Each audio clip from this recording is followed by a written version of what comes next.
Good morning everyone. তো আশা করছি আপনারা সবাই খুব ভালো আছেন এবং আমরাও ভালো আছি। তো অনেক দিন পরে একটা রিসেন্ট ব্লগ আপনাদের সঙ্গে শেয়ার করব। মানে কিছুদিন থেকে আমি ব্লগ যদিও বা শেয়ার করছি অনেকটা কম, তবুও সেগুলো সবই পুরনো ব্লগ। তো আজকে ছিল হচ্ছে আমার মেয়ের ফাইনাল এক্সামের লাস্ট দিনের ব্লগটা এটা আর কি। তো ও হচ্ছে এবার 10th দিয়ে দিল। তো আজকে লাস্ট দিন। বাকি এক্সামের দিনগুলোতে ওরও যেরকম টেনশন ছিল, তো সঙ্গে আমারও টেনশন ছিল। তো আজকে একটু টেনশন কম রয়েছে, তো ভাবলাম একটা ব্লগ শেয়ার করেই নিই আপনাদের সঙ্গে। তো চলুন শুরু করছি। আর এখন বাজে সকাল 9টা, আর ওর এক্সাম হলটা পড়েছে ওর স্কুলের পাশেই আর একটি স্কুলে। তো বাড়ি থেকে প্রায় 40 মিনিটের রাস্তা। তো আমরা প্রথমে টোটোতে, তারপরে অটোতে উঠে পড়লাম। তো অটো নিয়ে আমরা এবার চলছি। তো চলুন সেখানে গিয়ে কী করছি সেটাও সামান্য কিছু শেয়ার করবো আপনাদের সঙ্গে।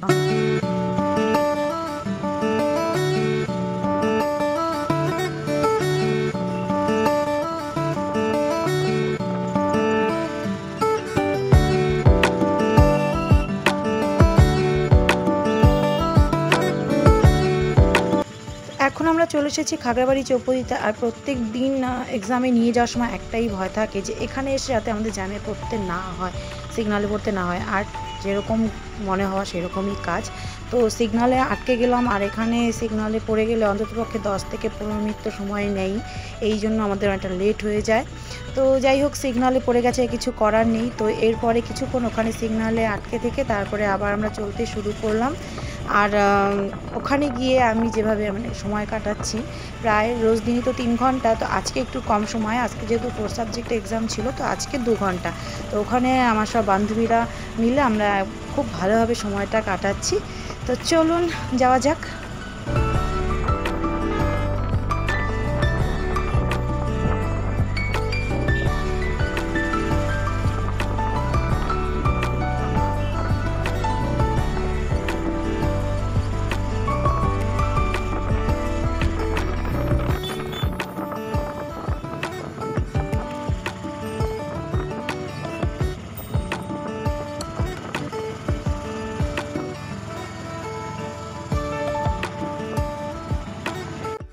এরপরে মেয়েদেরকে এক্সাম হলে ঢুকিয়ে দিয়ে আমরা চলে গেলাম ওই স্কুলের পাশে। মানে অনেকটা জায়গা জুড়ে পুরো ক্ষেত রয়েছে, শশার ক্ষেত। তো আমাদের আশেপাশের বাড়ির মানে আশেপাশে তো এরকম খোলা মাঠ বা খোলা ক্ষেত কোনোভাবেই দেখা যায় না, দেখতে পাওয়া যায় না। তো সবাই মিলে খুব আনন্দের সহিত এগুলোই দেখতে গেলাম। আর দেখে বুঝতেই পারছেন, তো সবাই মিলে খুব আনন্দেই ছিলাম।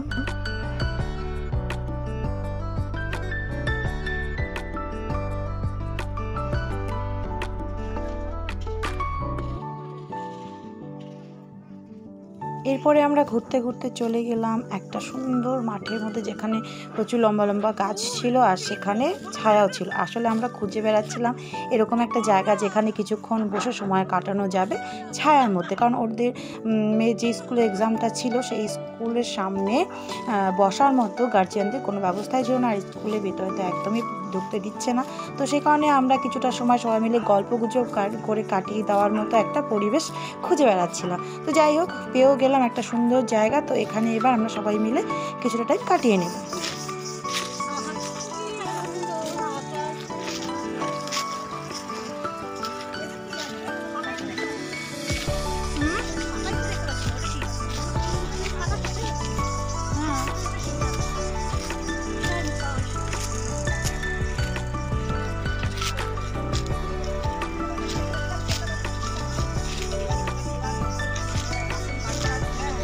এখানে কি বসবো আমরা?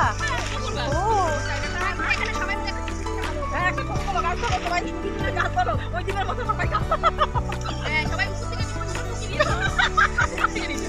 ভালো বলছো, ভালো বলছো।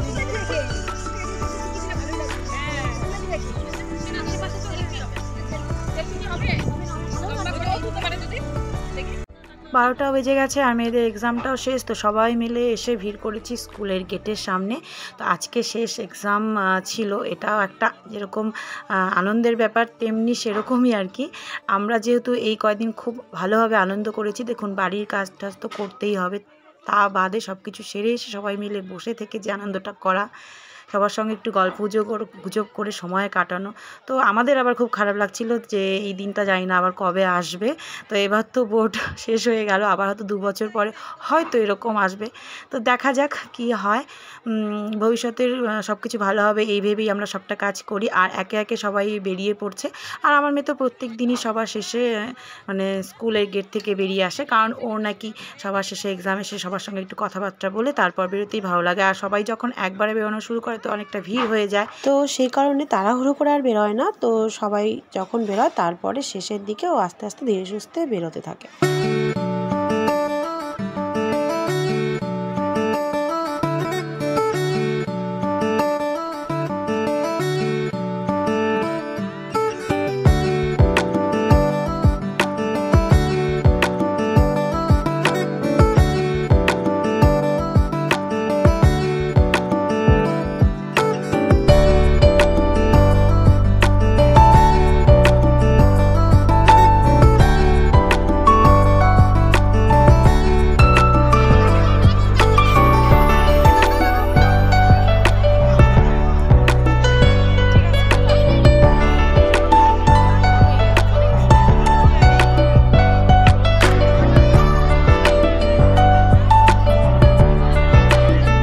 তো বন্ধুরা, আজকের মতো ভিডিওটি আমি এখানেই শেষ করছি। তো দেখা হবে নেক্সট ভিডিওতে। আশা করছি আজকের আমার এই ছোট্ট ভিডিওটি আপনাদের খুবই ভালো লেগেছে। তো ভালো লাগলে অবশ্যই একটি লাইক করবেন, আর আমার চ্যানেল নতুন হয়ে থাকলে অবশ্যই চ্যানেলটি সাবস্ক্রাইব করে নেবেন। তো আজকের মতো টাটা, বাই বাই, দেখা হবে নেক্সট ভিডিওতে।